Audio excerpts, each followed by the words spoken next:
leadership concepts in the film Master and Commander. This is really a film all about decision making, thinking on your feet, and how your previous experiences can help you to make decisions. So the plot of this movie is simply this ship captain is tasked with, he's a part of the English Royal Navy, and he's tasked with hunting down a French ship. And there's lots of different things that happen throughout the movie, that sort of, like most of the military structured movies, and even Star Trek, how the chain of command is structured on the ship. It's very similar on even like a ship during the Napoleonic Wars. So right away at the beginning of the movie, there's definitely a moment that lets us know that it's about decision making. There's one of the watch captains. He's like, I think I saw something in the fog. I don't know if I should call this. I don't know if I should call this in. I don't know if I should call this in. And his buddy just goes like, you have to make the decision. You're the watch captain. And the guy just freezes up, and his buddy turns around. He's like, all right, men, battle stations. Because right or wrong, you got to make a decision and stick with it. And that's kind of where the role of best guesses or bounded rationality, because they know we're at war and we saw a shape in the fog. Normally maybe seeing a shape in the fog is not cause to wake everyone up, but when we're at war, it is. And that was the point of that. Luck is how things unfold, because, he could wake everyone up, they could not get the rest that they need, and there could be no threat, and then that could hurt them the next day. You got to make your best guess, though. And Captain Jack is very he's very charismatic in the way that he illustrates this. And at dinner, he's having dinner with some of his officers, and he tells them there's two little weevils that are crawling around on a plate, and he's like, you got to make a decision. Which weevil do you want? Because he knows that the guy upon, he's going to be like, it doesn't matter. And he goes, no, it does matter. You're forced to make a decision. Go. And this kind of plays in with the mentorship. He's teaching him a lesson on you need to make a decision and stick with it. And of course the guy goes, well, the bigger one. And he goes, wrong. You always choose the lesser of two weevils, making a pun, which really shows his humor and how he teaches. And he's like, no, you're going to take this seriously. And he's like, but don't take it too seriously. Make your decision.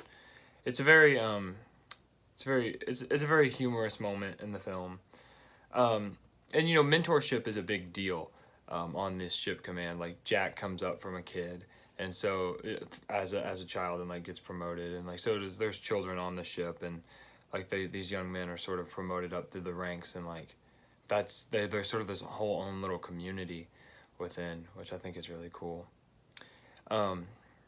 Decision making, rational, bounded rationality, creativity. Rational is like, well, I can see everything and I can see the best outcome, so I'm going to pick the best outcome. Bounded rationality is like, I don't really know, but based on the information that I have, I'm going to make the best decision. Then creativity is really where you get to, you start thinking outside the box, and that's where you can come up with some of, I think, the best solutions. Patterson, you quoted Mike Tyson in the lecture. You said, you've got a plan until you get punched in the nose. And that's very true. And I remember on the bike rides, Valentine, Nebraska, we were going to ride right through, but instead, it was raining, so we actually took that day to, we just took a day. And we stuck with that decision, and it was awesome. I actually bought my first record ever there. And that started a whole tradition of leadership trips, me buying records, which was a really cool learning and fun experience that I got to have throughout college. And I have all kind, this one I bought ELO for $3 anyways. But you change the plan, you stick with the plan. There's a whole new plan, and that creative side of it, we got to find a whole new adventure to have on multiple leadership trips, because we stopped in Valentine, Nebraska. Started a tradition for me, because it was raining, because we made the call after we got, metaphorically punched in the nose. There's different models of how you want to deal with things.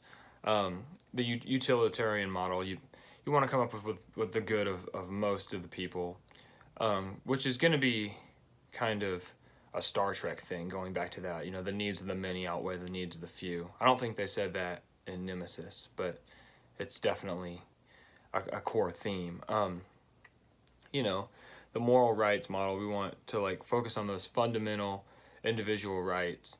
And I think that has to do, you know, on a ship when a man goes overboard, we need to stop and get him if at all possible, because we want him to not die, even though it's really not convenient for everybody. It doesn't have to do with everybody.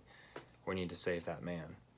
The justice model, equally distributing benefits and harm. That's kind of like we're in this together, and that has to do with group efficacy. You know, like I'm gonna take your struggles. But I'm gonna take your good and your bad, and I think that that's really what being a team member is all about. You know, recently in my own life, I've been reading a lot in the book of Ruth, and you know, where you go, I go. Where you stay, I stay. Your people will be my people. And that has to do with, you know, it's, you know, Ruth says to Naomi, like, hey, like, you're still my mother-in-law. We're still in this together. Like, I take the good with the bad. Or when you get married to someone, you know, it's in the vows, you know, for better or for worse, you know, for, you know, sickness, health, like, I'm there for you. And I think that's why the justice model is cool. It's unique. You equally distribute those benefits and harm. And I think that's kind of that way on a ship too. You know, they're gonna share in those victories together, and they're gonna share in those losses together. And that was kind of what I got of the leadership structure of a ship. You know, mentorship is like I mentioned before. It's a very important part of the ship structure. We see the kids and how they come up through the ranks, and how they're just as much part of the crew. You know, and they're brave, man. There was, you know, one of the crew members having to operate on one of the kids after he gets injured, and like you can just see like the low level of mutual respect. You know, this is like a grown man with like probably like a 12-year-old, and there's that level of mutual respect that's really cool. And the last thing I want to talk about that we had talked about in the lecture was attribution theory. Leadership exists in the minds of the followers. And that's on just like when you're the ship's captain, you dress and talk like the ship's captain. Like when you're, you know, the professor, you come in and you take control, like, so they can see that that's what a leader looks like. And, you know, do you act like a leader? Do you set yourself apart from the rest of the group? And that's important, you know, because you can know you're a leader, but you got to project that to the people that are around you. I think that's really important. And I think, what was the other movie? Dead Poets Society. That was one that I think that there's a lot of attribution theory that happens there. Like, he doesn't exactly look like a normal leader the way that he presents himself, but because he chooses to solve problems not just rationally or bounded rationally, but creatively, like standing on the desk and, you know, getting his students hyped up, because he takes control like that, then they start to attribute to him the aspects of a creative leader, which they're willing to follow, even to the point of getting in trouble, like with the "Oh Captain, my Captain" scene. So yeah, attribution theory. You know, leadership exists in the minds of the followers.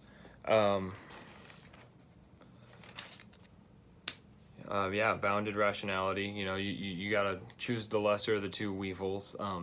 You know, no matter what you choose, there might be a bad outcome, but if you're gonna wake up the ship, like, go ahead and wake up the ship. And I thought that was cool. That was like the first scene, because it kind of set the tone for me. I was like, okay, like after I had heard the lecture, I was like, I understand where this is going, and I didn't get the Weevils pun yet, but once I got it, I was like, oh, that's funny.